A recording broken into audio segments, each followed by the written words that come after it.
নমস্কার। আজ 14ই জুন, 31শে জ্যৈষ্ঠ, শুক্রবার। আজ আমাদের 30তম পর্ব। আজকের গল্প তপন বন্দ্যোপাধ্যায়ের রচিত দিনযাপন। এটা একটি ছোট অনুগল্প। সমসাময়িক অনুগল্পের নির্বাচিত সংগ্রহ অনু সংকলন ও সম্পাদনা সুনির্মল চক্রবর্তী এবং মৌমিতা ভট্টাচার্য দ্বারা প্রকাশিত। এই সংকলন থেকে গল্পটি নেওয়া। তপন বন্দ্যোপাধ্যায়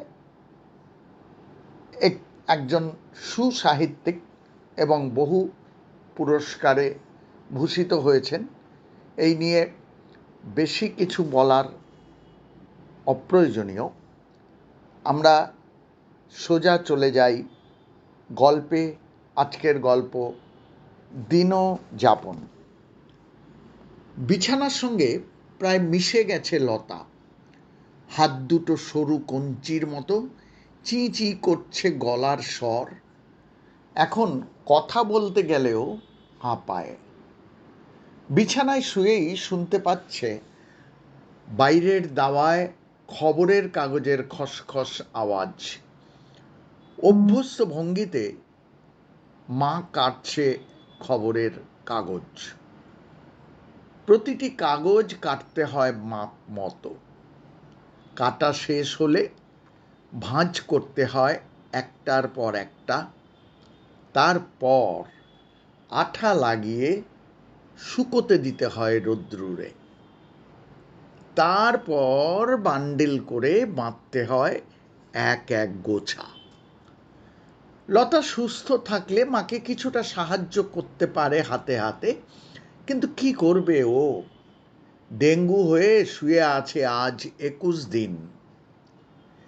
তার অসুখের এই দীর্ঘ সময় যা যাচ্ছে, মায়ের ওপর দিয়ে ঝড় বইছে প্রতিটি দিন।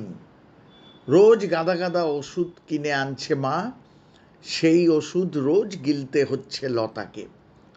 খরচ হয়ে যাচ্ছে কত কত টাকা। কোথা থেকে এত টাকা মা পাবে? লতা যত ভাবছে ততই মরে যেতে ইচ্ছে তার। এভাবে কি বেঁচে থাকা যায়? মা প্রাণান্ত চেষ্টা করে চলেছে তাকে বাঁচিয়ে রাখতে। রোজই একবার দুবার যেতে হচ্ছে ডাক্তারের কাছে।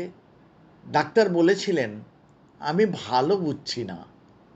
মা কেঁদে ভাসাচ্ছিল।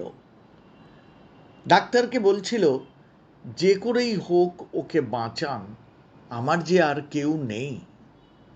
মা আরো বেশি বেশি করে কাগজ ভাঁজ করে চলেছে, আরো বেশি বেশি ঠোঙা। ঠোঙা এখন আর বেশি চলে না, এখন যুগ প্লাস্টিকের। তবু মা রোজ বাড়ি বাড়ি ঘুরে খবরে কাগজ কিনে নিয়ে আসে। ঘরের কাজের ফাঁক ফোকরে সারাদিন ঠোঙা তৈরি করে চলেছে। দোকানদারের কাছে গিয়ে কাকুতি মিনতি করে বলে, নিন না, সবাই তো বলছে প্লাস্টিকের চেয়ে ঠোঙা ভালো, নিন না কটা। কেউ দয়া করে নেয়, কেউ বা নেয় না। ঠোঙা বিক্রি করে যা পায় তাতে তাতে কি সংসার খরচ চালিয়ে চিকিৎসা করা যায় এত বড় অসুখের? মা এসে একবার দেখে যাচ্ছে লতাকে, ট্যাবলেট খাওয়াচ্ছে, জল খাওয়াচ্ছে, আর বারবার জিজ্ঞেস করছে, এখন একটু ভালো বোধ করছিস? লতা ঘাড় নেড়ে বলে, হ্যাঁ মা।